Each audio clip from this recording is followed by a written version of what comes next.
Belief is your key to success. If you're watching this, you're looking for a way out of the mediocrity or flat-out failure you are experiencing in your life. It's okay to admit it. There's no shame in trying to find a solution. What is shameful is to hide the problem and pretend that everything is okay.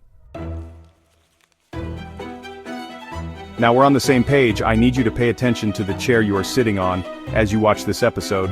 It seems sturdy. Obviously it's able to hold your weight. It's doing its job just fine, but did you know right before you sat down to watch this episode, you had to make a quick snap decision? In fact, it went by so quickly that you probably were not even aware of it.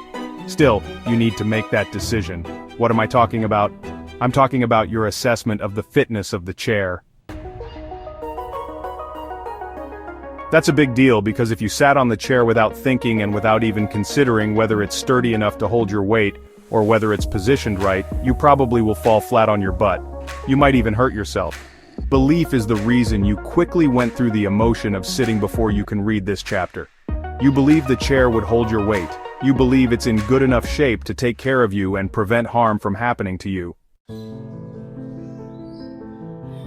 I'll walk you through this exercise to bring home the point that belief is crucial to your daily existence. You do it all the time. You operate out of belief. You live in belief. Belief is the glue that ties your life together. It informs your decisions that make your life possible. If you can believe this chair can hold you up, why do you continue to believe in things that hold you down? If you're struggling in any shape or form, it's because you believed in the wrong things. I know it hurts. I know it stinks. Nobody wants to hear this because it leads to the ultimate conclusion: we all need to wake up. We are the authors of our life. We make that call, we make that decision, and nothing stings more than coming face to face with the reality you made bad choices. If you're struggling in your relationships, at your job, with your health, how much you weigh, and what you look like, it's because you made the wrong call. Nobody likes to be wrong. But the good news is that you don't have to rely on your feelings. You don't have to remain trapped, or at least you feel trapped. Instead, you can tap into the power of belief so you can make better decisions. You understand that the world doesn't care about your feelings.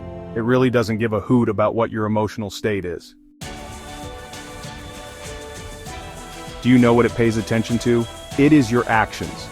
Get your belief house in order, and you will make better decisions. This means taking better action, which puts your life in a better position. Belief impacts your expectations and assumptions. Start there. What do you assume to be true about you?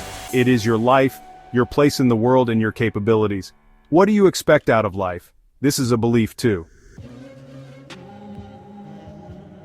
The good news here is that just as you can accept certain beliefs, you can drop them like a hot potato.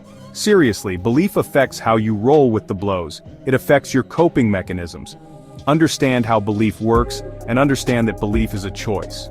Choose better beliefs and you get better results. It's that simple.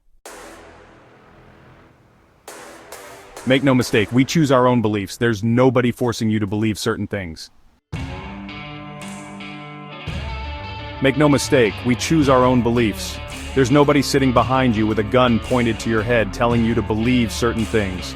Nobody can force you to believe you are worthless, incapable, or not up to the job. Nobody's forcing you to be miserable. I know that that's an uncomfortable thing to hear because we're human beings. We're trapped in a prison of weak flesh, and we would love to have somebody or a situation to blame.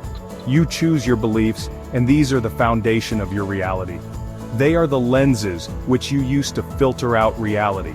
That's what you use to read reality. They're not forced on you. You voluntarily assume them. You always have a say. How do you fight back against your toxic beliefs? It all boils down to being more critical. This doesn't mean that you have to turn into some jerk or emotionless robot, but it means that you have to be more skeptical. Don't think things have face value. Somebody might say something is right or true, but filter that information through your experience. Use your logical reasoning facilities. Unfortunately, many people are lazy because if somebody we know, who we love and respect, says something or makes a truth claim, we are more likely to pick up on what they say and assume that it's true. Why? In the back of our heads, we filter that person as someone who has experienced many things and as someone who has achieved credibility and authority in our mind. So why do the heavy work and be skeptical of what they say? Basically, you transfer the time, effort, and attention to detail that you invested in developing that friend or mentor to their claims. This is a problem because people make mistakes all the time. People say the stupidest things all the time, and if you are mentally lazy and adopt what they say wholesale and absorb it, there will be a problem. Maybe they're saying something that's true to them personally, but it's not some universal truth that applies to all people across the board. The next thing you need to do is to stop assuming. Don't be afraid to look at first principles.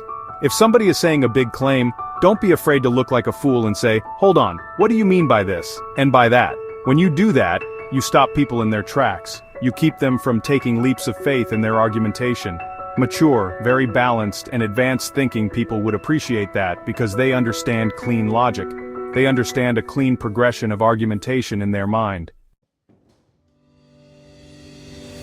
However, people who are lazy or insecure would attack you, and that's okay. Be prepared for that, but never fear out of asking to look at first principles because you will be the victim if you allow them to fool you because that's what's happening. Do not assume. Don't be afraid to look at the premises behind their conclusion because there might not be a good logical fit.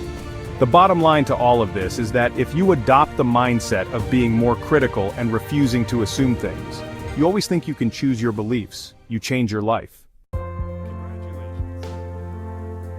You really do. Why? You actively make your beliefs work for you instead of against you. Please understand that beliefs are two-edged swords. Learn how to craft them so they are beneficial to you and people depending on you. Thank you for joining us on this journey together. Please share this with others by giving a like and subscribe. Next time we will talk about failure can help you succeed. Take care.